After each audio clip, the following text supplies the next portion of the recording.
聖書をお開きください。マタイの福音書の9章の13節。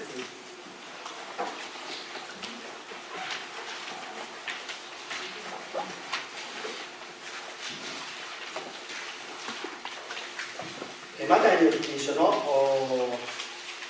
9章の9節から13節をお読みいたします。スクリーンの方にも見ることができますけれども、さてイエスはそこから進んでいかれ、マタイという人が酒税所に座っているのを見て、私に従ってきなさいと言われた。すると彼は立ち上がってイエスに従った。それからイエスが家で食事の席についておられた時のことである。多くの酒税人や罪人たちが来て、イエスや弟子たちと共にその席についていた。パリサイ人たちはこれを見て弟子たちに言った。なぜあなた方の先生は酒税人や罪人などと食事を共にするのか。イエスはこれを聞いて言われた。丈夫な人には医者はいらない。いるのは病人である。私が好むのは憐れみであって生贄ではないとはどういう意味か学んできなさい。私が来たのは義人を招くためではなく罪人を招くためである。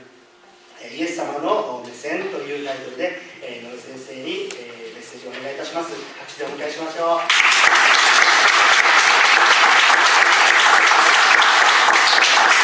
おはようございます。2年ぶりに来ましたけれども、寒いですね。シアトルの方から来たんですけれども、向こうも寒かったんですね。どうして来たら暖かいなと思ったら寒いんです。うちの奥さんが今日朝私に言ったんですね。もう他のものがないけどどうしようかって。本当に寒いような感じですけども、北海道の私たち生まれなんですけども、39.5 度あったらしいですね。これがうちの田舎ですよ。シャロマカっていうのがあるんですけども、そこでもう本当に初めてのような 39.5 度。すごいですね。一体どうしたんでしょうか。私たちが別に寒いものを持ってきたわけじゃないですよ。そんな感じで今日は本当にこういったことを感謝しますけれども、私たちにとってイエス様との出会いっていろんな出会いがありますけれども、いつもイエス様の目線っていうのはどこにあるんでしょうか。私たちはいろんな人を見るときにいろんな姿を見てしまいます。あの人は立派な人だ。あの人は有名な人だ。あの人は地位も名誉もある人だ。また、大きな会社の社長だっていう、そういうふうに外見を見てしまうところがあるんですね。でもイエス様の目線はちょっと違うんですね。心を見られる神様、いつも私たちの心を見てくださいます。もしこのイエス様が私の心を見てくださらなければ、私はここに立つことはできないんですよ。愚かなもので本当に多くの人に迷惑をかけて好き勝手に生きてきた人生、また麻薬でおかしくなってしまって気がついたら生きることもできない。麻薬をやめようとしてもやめることはできない。誰か助けてくださいと言っても誰も助けてくれない。気がついたら自分から命を絶とうとして10年間というその闇の世界にいた時に3回私は自殺を試みてしまいました。でも3度ともなぜかわからないけども助け出されていくんですね。イエス様は罪人を招くために来たとあります。私が罪人だからこそイエス様が来てくれて、そして私を救ってくれていたんですね。イエス様の目線というのはいつもその罪人に向けられてきます。マタイの福音書の8章の2節から3節にはこういう言葉があります。するとその時一人の重い皮膚の病人がイエスのところにいてひれ伏していった。主よ、御心でしたら清めていただけるのですが、イエスは手を伸ばして彼に触り、そうしてあげよう、清くなれと言われた。すると重い皮膚病は直ちに清められたとあります。誰も触ろうとしないですよね。もしその人が本当にその皮膚が汚れていたんだったら、私たちはそこに行って触ることができるでしょうか。いや、もし触ってしまったらうつるかもしれない。誰も触ろうとしないですね。私は昔ある教会に行きました。そこでそこの教会の偉い方と握手したことがあったんですね。その方は、いや先生本当に恵まれましたって口では言ってくれました。握手した時にその方が自分の手をずっと見てるんですね。そしてそれからちょっと経って匂いを嗅いで、そして私の目の前で拭いたんですよ。すっごいショックだったんですね。この人、俺の目の前でそんなことしなくてもいいのにな。手洗ってくればそれですぐになる。でも、その時、イエス様の思いがしたんです。イエス様は、この汚い手を握ってくれたんだ。誰も触ろうとしない、この手をイエス様だからこそ握ってくれた、ひぐみの人もですよね。イエス様がそこに行って触ってくださる。これがイエス様の大きな愛なんですよ。誰も触ろうとしない、誰も行かない。そこにイエス様が行って訪ねてくださる。そのイエス・キリストが言ったのは、失われた人を訪ね出して救うために来たのですとあります。ルカの福音書の19章の10節。誰も訪ねてくれないんですよ。でもイエス様は訪ねてくださるんですよ。この私がイエス様と出会ってもう、本当に30年になりました。洗礼を受けて29年、うちの奥さんが私にその聖書をプレゼントしてくれたんですね。なぜ聖書をプレゼントしてくれたか、彼女はヤクザのことをよく知らなかったんです。もしヤクザのことを知っていたら、私と会わなかったかもしれません。彼女と一番最初に会ったのは、彼女が、高校生の時ですね。高校2年生ぐらいなのかな。彼女の家は、高校は仏教の高校だったんですよ。その仏教の高校の中で、クラスの半分が教会行ってらしてですね。そして学校帰りにみんな教会行く、ある時に教会行こうとした時に、別な道を通っていこう。そして国道を通っていったら、お寺があって、そのお寺の前に黒服を着た人がずらっと並んでいた。そして彼女たちは、あれ、うちの人は、あれ何？あんたバカね、あれヤクザよ。ヤクザって小樽にいるの？あんたバカね、ヤクザなんかどこでもいるよ。でも、あの人たちも救われるからお祈りしようって誰かが言ったらしいんです。この時うちの奥さんは、いや、恥ずかしいから断ったんです。でもその時僕はその葬儀に参加していたんですね。道路を渡ってタバコを買いに行ったら、なんとタバコ屋さんの前に女子高生が3、4人立ってるんですね。なんでこんなとこに立っているんだろうか。で、タバコを買ってきたら、まだ立っていたんですね。なんとそこで祈りをしていたらしいんですよ。で、最後に彼女は、アーメンだと言ったんです。そして、それから7年後、彼女の家の改装を講じて、私は彼女と出会うんですよ。その大工さんの一人として行くんですね。だから本当に神様の恵みの中で、ただ彼女は「アーメン」って言っただけで、こんなヤクザの人と出会っていく、祈りは気をつけなくちゃいけないって気をつけてでもその中で彼女が私に聖書をプレゼントしなさいって言われて、その聖書をプレゼントしてくれる。その聖書のお言葉が私の心に入っていくんですよ。マタイの福音書の5章の30節。もしあなたの右の手が罪を犯していたなら、それを切って捨てなさい。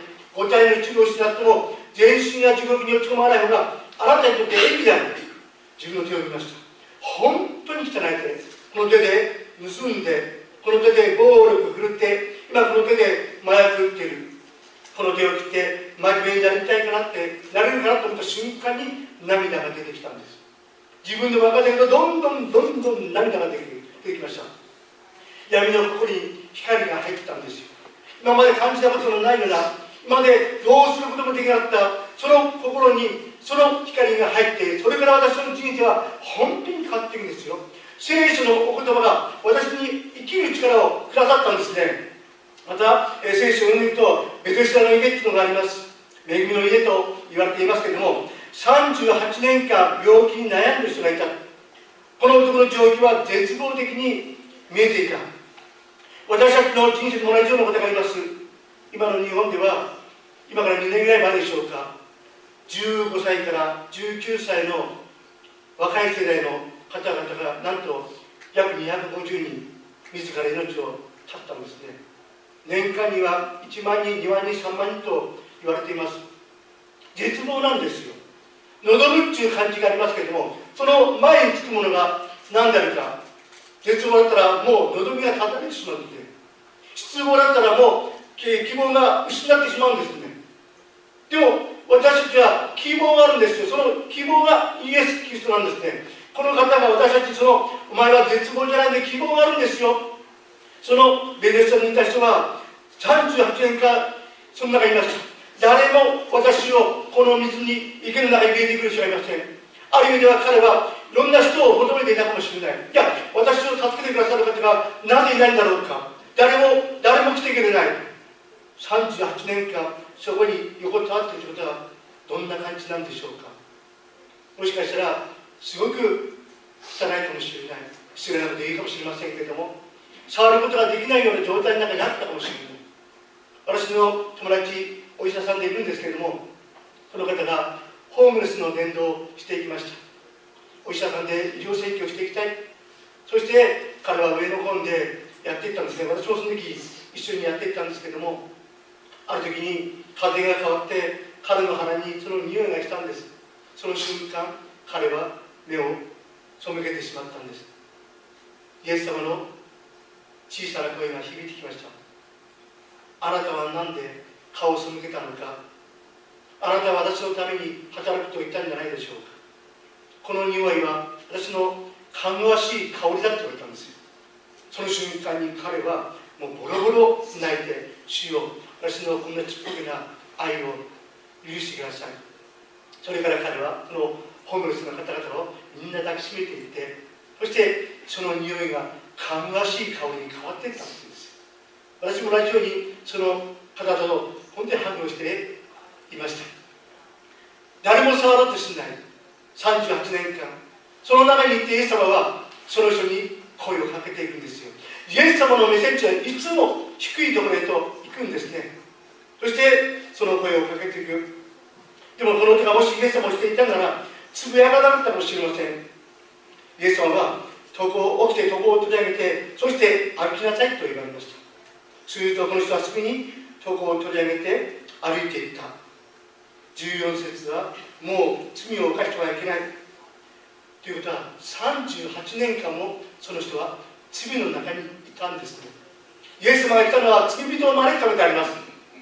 そういうふうにしてどんどん聖書の時では本当に私たちに与えられるものというのは多くの神様の恵みしかないんですよね。最近台湾の刑務所が開かれてどんどん台湾に行ってるんですけれども、その台湾の刑務所に行った時にある社長さんが言いました。刑務所入ってるんですよ。俺は何も悪いことなんかしてないよ。麻薬をやってるけども、これは俺が好きでやってるんだ。なんで人に迷惑かけたのに俺はこんなところ入らなくちゃいけないんだ。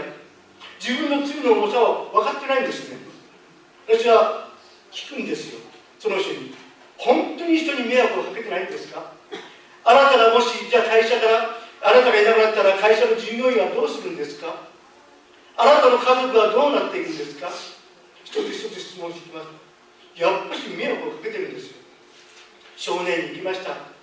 その子供約10人ぐらいいたんですけども、麻薬をどう思いますか。麻薬は気持ちいいって言ったんですよ、ある男の子は。あなたは本当にそれが気持ちいいんですか。麻薬を買うためにどうするんですか。働けないでしょ。お金はどうするんですか。盗むんですか。私と脅かしていくんですか。一つ一つの質問をしていきました。最後に彼は、麻薬はどうですか。怖いです。みんなが自分の話を聞いてから自分に振り向いてほしいからそういうことを言ったかもしれない。本当に麻薬は怖いんですよ。そしてそこで問いかけてきました。ここでイエス様は信じる人いますか。全員手を挙げたんですよ。そしてイエス様を信じて洗礼を受ける人、そこでも全員が手を挙げたんですよ。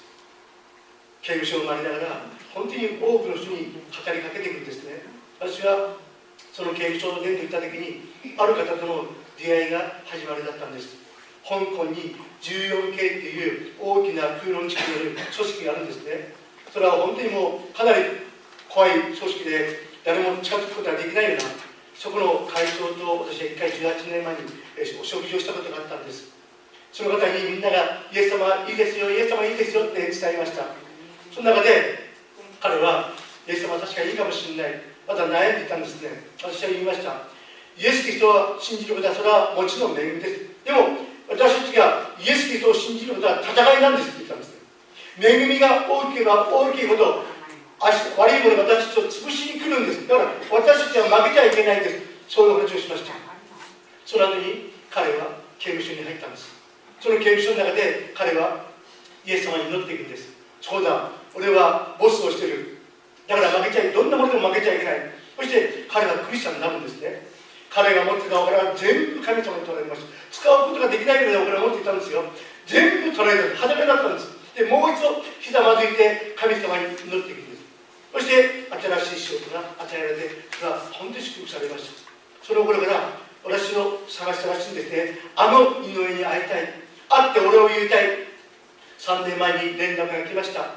そして連絡が来たと、私は2年前の1月に香港に会いに行ったんです。1回しか会ったことない人でした。僕が10歳ぐらい上で、ものすごく力を持っている方。でもその人が私を見た瞬間に本当にハグしてくれて、みんなに紹介してくれたんです。彼がいなかったら、俺はクリスチャンになってなかった。イエス・キリストを信じてなかったよ。その彼がやったディスコっていうのは東南アジアで一番大きなディスコをやっていたんですけども、そこがブライダルのレストランに変わっていたんですね。そのテーブルには警察の偉い方、刑務所の偉い方が座っていました。でみんなに紹介するんです。彼が命の恩人だ。今回そのテディさんというんですけども、そのテディさんの話をスタッフの方が聞きました。その時テディさんはすごくおしゃれな服装をして私を待っていてくれたらしいんですね。俺の人生にとって大事な人が2人いる。そのうちの1人が今日この香港に来るんだ。そして待っていてくれたんです。私はその話を今回香港行った時に、台湾行った時に聞きました。もう涙が出てきました。そこまでしてこんな私のことを思っていてくれた。でもそのテディさんが会った時は末期のもうがんだったんですよ。去年のそして7月に彼は天国に帰ってきました。一緒に刑務所伝道したいね、一緒に日本に行きたいね、そういう話をずっとしていったんです。でもそれは叶うことができませんでした。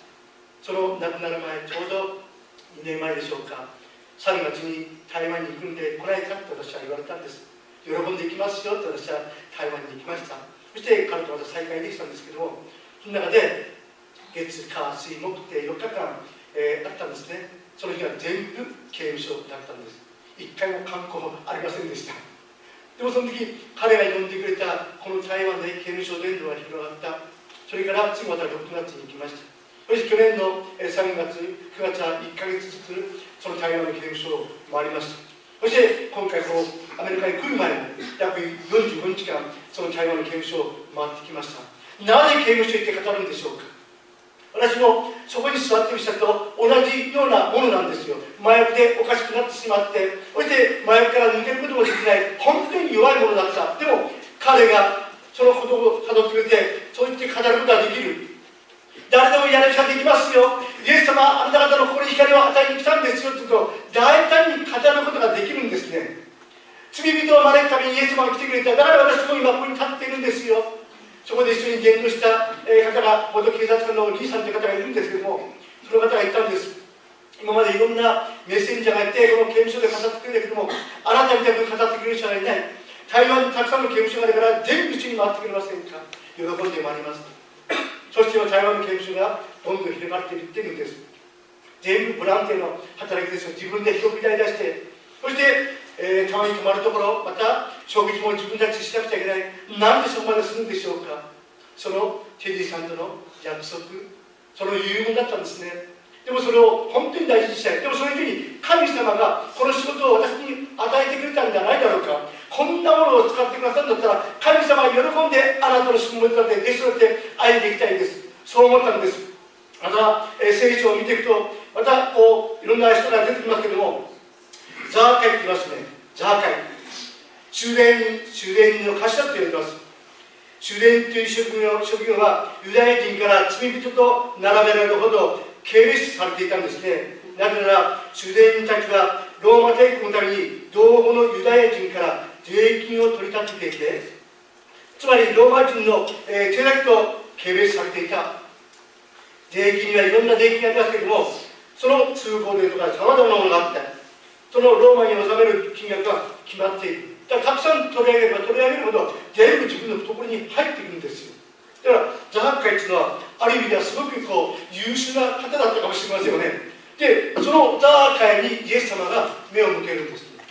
普通そんな人になんか誰も目を向けませんよね。そしてザーカイに言うんです。ザーカイを降りていきなさい。ザーカイがすぐ降りてくるんですね。そしてそのザーカイの家で食事をするんです。でもその中でザーカイの心に何があるんでしょうか。今までいろんな人たちを全部脅しながら、ある意味ではいじめながら税金を全部引っ張ってきたわけですよ。そのイエス様だって食事をした瞬間に自分の財産の半分を貧しい人に施しますと言ったんですよ。ね、で不正な取り方をしていたら4倍にして返します。今まで散々不正をしてきたくせに何言ってんだこの人って普通思うかもしれない。でもそういうふうにイエス様と会った人たちは本当にその心も全部変えられていくんですよ。悔い改めが起きて、いや自分が悪いことをしてたことを全部それを認めることができるんですね。自分自身もそのイエス様と出会った時にもう涙が止まらなくて、あなたが本当の神様だったら私を助けてください、私を生かしてこんな私もやり直しができますか、そんなふうに神様に求めていたんですよ。そして聖書を1ヶ月読んで電話して、聖書にこんなこと書いてあるけどもこれはどういう意味ですか、一つ一つ聞いていく。そして彼女は優しい声で答えてくれる。最後に必ず教会に来ませんかって言うんですよ。いや教会は清い人が行きましょう、きれいな人が行きましょう、俺みたいなものは行く場所じゃなくて何度も断りました。でも諦めないで悟ってくれて、最後に井上さん、私の言ってる教会は若くてきれいな独身の女の子がたくさんいるのよ。私はすぐ教会行きました。土曜日の賛美の集会ですよ。でみんながこう賛美して終わった後に笑顔で迎えてくれたんですよ。みんな私から離れていったんですよ。お前と俺は兄弟分だ。その兄弟分も祈りと死んだらこっちまで捕まるかもしれない。私がもうマイクのがしかったからみんな離れていったんですよ。でもその教会は若い人たちは役だとして笑顔で迎えてくれたんですよ。目がとっても綺麗なんですね。もうキラキラキラキラして少女漫画に出てくるような星のような目をしてるんですよ。こんな綺麗な目を見たことない、勘違いしてしまって俺ってすげえモテるのかなと思いました。でもその帰り道が何とも言えない喜びですよね。イエス様と出会うというのは本当に喜びに変えられるんですよ。自分が今まで生きることができない、死んだかったんですよ。生き方が分からなかったんですよ。死んじゃい死んじゃいって言っていろんな声が響いてきて、お前は生きてる資格なんかない、死んだ方がいいよ、そんなふうに私はこの声を聞きながら自ら命を絶とうとしていったんですよ。でもイエス様と出会ってまず死にたいという気持ちがなくなるんですよ。一日何回も言ったその麻薬がそのどんどん回数も減ってくるんです。いやもうこんなもんいらないっていうことになってくるんですね。それから親分としてに教会に行くことができました。親分生まれて初めて教会に入って、そして約束してくれたんです。もし井上が本当にヤクザやめてこれから真面目になっていくんだったら、ヤクザの世界から足を洗わせます、よろしくお願いしますって言って頭を下げたんですよ。ヤクザの親分は自分が神様ですよ。絶対人に頭なんか下げることないですよ。頭を下げるということは自分の弱さを認めることなんですよ。でも神の権威がどんな人でもひざまずかせることができるんですよ。これが神の清さなんですね。その親分も神様の心によって変えられていくんですよ。私はクリスチャンになって親分のことに祈ってきました。私はヤクザやめる時に親分に言ったんですね。親分もヤクザやめることを祈りますって言ったんですよ。お前とは違って俺はやめるんだ、やめることはできないんだ。でも2度ほど教会の方に来てくれました。自分がクリスチャンになってから2年後、なんと親分がヤクザの組を解散したんですよ。イエス様と出会うとどんどんどんどん記憶されていくんですね。今その親分がどこにいるかわからないです。ヤクザの世界はヤクザをやめたら静かに暮らさなくちゃいけないという暗黙のルールがあるんですね。でも必ず会えると私は信じています。ザーカイも同じように本当にその自分の罪を示されて自分が悪いことをしてたということを気がつく、気づかせてくださるのはその光なんですよ。罪人を招くためにイエス様が来てくれたというその光がいつも私たちを照らしてくださるんですね。パウロはどうでしょうか。ダマスコの登場でその光が巡り照らされたとあります。そこであなたが迫害しているイエスだ。でもその後にパウロはどんな働きをしていくんでしょうか。最後の最後まで本当にイエス様に命を預けながら、そして福音を恥としないして、その福音のためにどんなにいろんなことがあっても、困難があっても、苦しさがあっても、どんなにいじめられても、またいろんなことがあっても、ただただイエス様に従っていく人生を歩んでいったんじゃないでしょうか。私自身が本当にこの方と出会っていく中で、イエス様はいつもその低い人たちの目線にいてくださる。弟子たちを足を洗った時も本当にイエス様はひざまずいて弟子の足を洗っていくんですよ。そこまでしてくださる方がいるでしょうか。こんな私のためにひざまずいて足を洗ってくれる方いますか。私が快楽にふけてる時、麻薬でおかしかった時も、イエス様は私のことを諦めないでずっとその外に立って叩いてくれたんですよ。雨の日も風の日も、本当に辛い時も、どんな時もイエス様はただただ私の心に目を向けてドアを叩き続けてくれたんですね。あなたがもしその戸を開けるなら、私は中に入ってあなたと食事をしますと書いてあります。イエス様は私のことを諦めなかったんです。幼稚園がキリストの幼稚園でした。小学校3年生ぐらいまでは教科学校に通ってました。でもイエス様はその後は、私は本当にいろんな荒海に出てきたんですけども、その間もイエス様はずっと叩き続けてくれていたんです。12年間長血を患った女性がいました。その長血を患った女性は聖書を見ると本当に汚れた女性、人前に出ることなんか絶対できないですよ。でも彼女の望みは最後このイエス様にただただその衣に触るだけだったんですね。多くのお金を費やしてしまってもう何もない。でも汚れてる人前になんか出ることができない。そっとイエス様の衣を触りに行くんです。イエス様が言いました。誰か私を触った。弟子たちは、いや、こんなにたくさんの人がいますから、誰が触ったか分かりません。イエス様は、いや、私の内側から力が流れていった。その時に、その女性はイエス様の前に立ったんですよ。立てることができない女性がイエス様の前に立ったんですね。その心は、勇気はどこから来るんでしょうか。もしその女性を知っている人がいたら、なんであんな汚れた学校に立つことができるんだ、なんでイエス様の前にいるんだって言ったかもしれない。でも彼女はそれ以上に自分があなたの衣を触りました。その告白している。あなたの信仰があなたを救ったんです。イエス様は、私たちはそのイエス様を触ることもできるんですよ。イエス様は手を広げて待っていてくださるんですよ。大丈夫ですよ、しっかりしなさい、これをしっかりしなさいって言って、私たちが来るのをいつも両腕を広げて待っていてくれたんです。私は道であり真であり命とあなた言いました。道は何でしょうか。私たちが歩くためにその道が設けられるんです。私たちはイエス様を踏んで歩むことができるんですよ。誰も私を通さなければ神のところに行くことはできないってありますよね。イエスは道になってくださった。真理はあなた方の自由数であります。本当に不自由な私がこの自由を与えられて、最後には命が与えられたんですよ。これはその台湾のね、研修っていう中で、中にはやっぱりクリスチャンの人もいるんですよ。この中でクリスチャンの人がいなかったら、これそっと手を挙げるんですね。恥ずかしそうに手を挙げてるんです。あなたの名前はどこにありますかって聞くと、黒板に書いてあります。いや、あなたの名前黒板にあるかもしれないけど、命を一緒に書かれているんですよ。そのことを信じてください。そうしてやっていくんですね。でもその中で本当に語っていく中で、弟子になりたい人から本当に手を挙げていくんですよ。みんな本当にその目は真剣ですよ。本当に真剣ですよ。最近日本の方でもいろんなヤクザの方がどんどん救われてきて神学に入っています。本当に不思議なことが起こっています。私たちはちょうど今から25、6年前でしょうか、このアメリカにミッションバラバで初めて来ました。またその時はバラバという名前なかったんですけども、その中でこう来ていた時に、なんだみんなが本当に多くの人が怖がっていたんですね。ホームステイしたその家庭も怖がって私たちの顔を見ませんでした。でもあれからもう何十年も経って、でも今また新しいブームが起きていることを本当に神様に感謝いたします。台湾でもたくさんのそのヤクザの方が牧師に変えられているんです。また警察の方、そういうふうにして私は見てきます。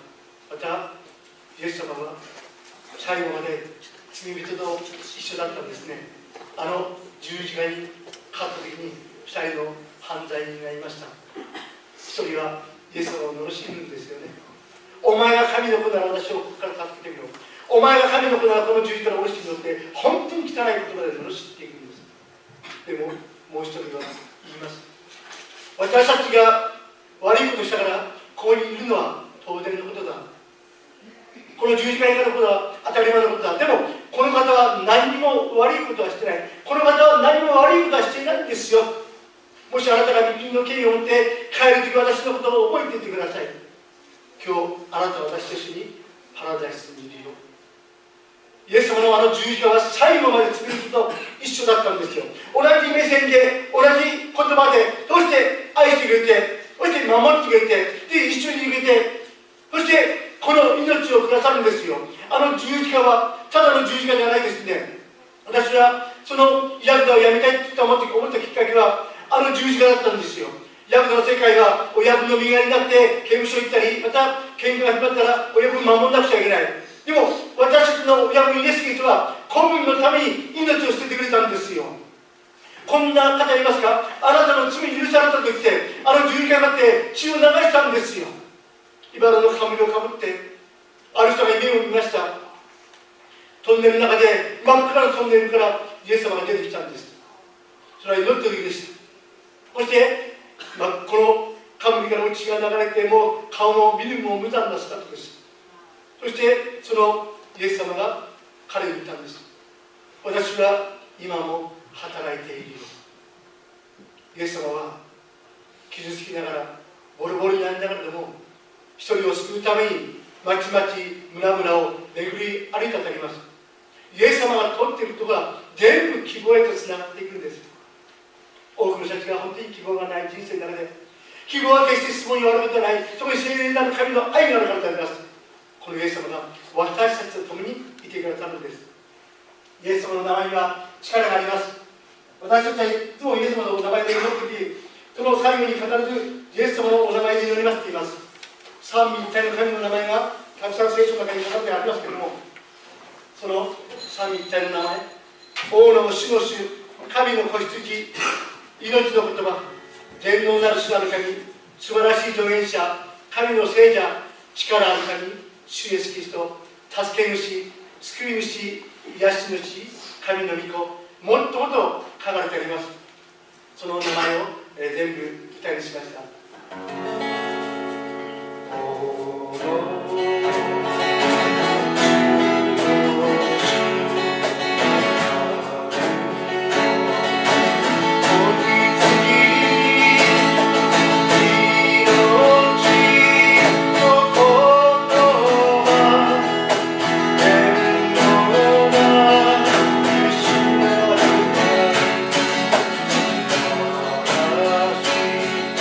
Yeah.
イエス様の目線はいつも弱い人と、また罪の中にある人、また病の中にある人に向けられています。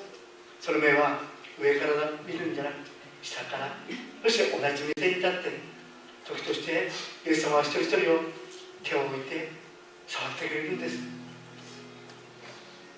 私もイエス様によってこうして愛されて29年中月日が経ちました。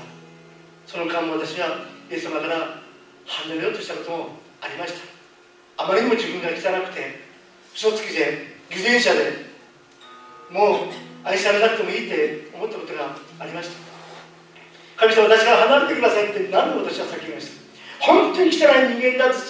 でもその時聞こえてきた言葉は、ただあなたを愛してますよ、ただあなたを愛してますよ、いや愛さなくていい、でもイエスは何度も何度も愛してますよ、愛してますよと語ってくれました。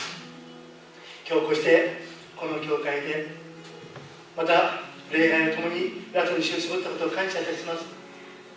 最後まで本当にイエス様の弟子だってありたいですね。多くの人が本当に悩み苦しんでいる中で誰に希望を持つことができるか、それはイエス・キリストしかないんですよ。いい教え、いいお話はあるかもしれない。でも命を懸けてまで私たちを救ってくださる方はこのイエス・キリスト以外にいないんですよ。このことを私は教えてありました。私の父親が誰かこの息子を書いてくれっていろんな人にお願いしてたんですよ。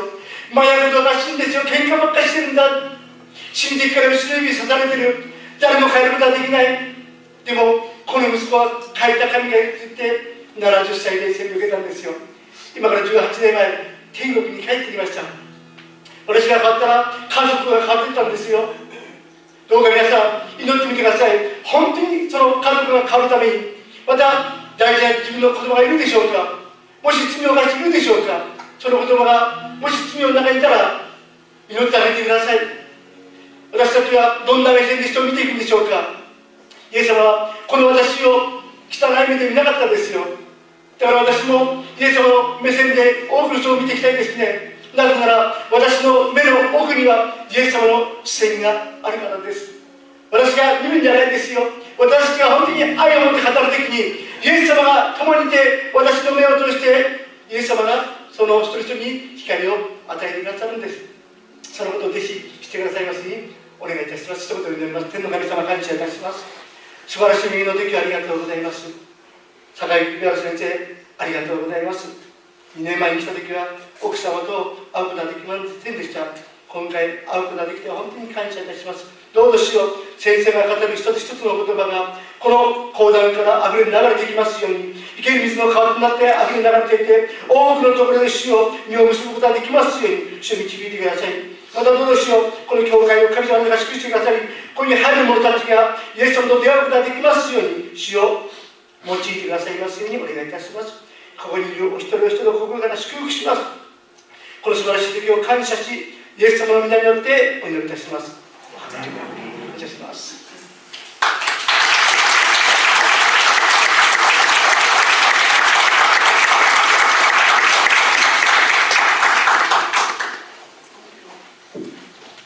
今日ね、初めておいでくださった方もいらっしゃったり、また教会というところに、また礼拝という場に初めておいでくださった方もいらっしゃったと思うんですけれども、こういう生き方があるんだっていうね、イエス様の目線、俺のために死んでこいっていう親分じゃなくて、あなたのために私が死んだんだとおっしゃってくださるイエス様を見上げて生きる、そんな生き方にぜひこれからもね求めていただけたら幸いだと思います。それではどうぞ皆さんご起立ください。唱詠神様を賛美し、最後の祈りをさせていただきます。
イエス・キリストの恵み、父なる神の愛、聖霊の親しきを交わりとが集いましたお一人お一人のうちに今も後も猶予限りなくあらんこと。アーメン。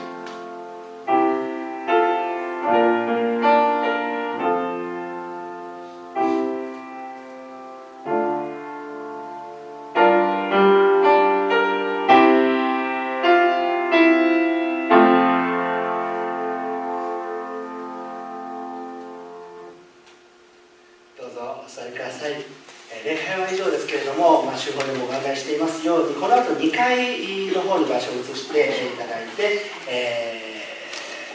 井上先生の奥様ですね、告妻じゃないんですけど、そんなのがありましたけど、でも実はさっきね、ちらっと実は肩にいや、まあいいや、それのとにかくお話をですね、広田先生の方からもお伺いすることができますので、楽しみにしてください。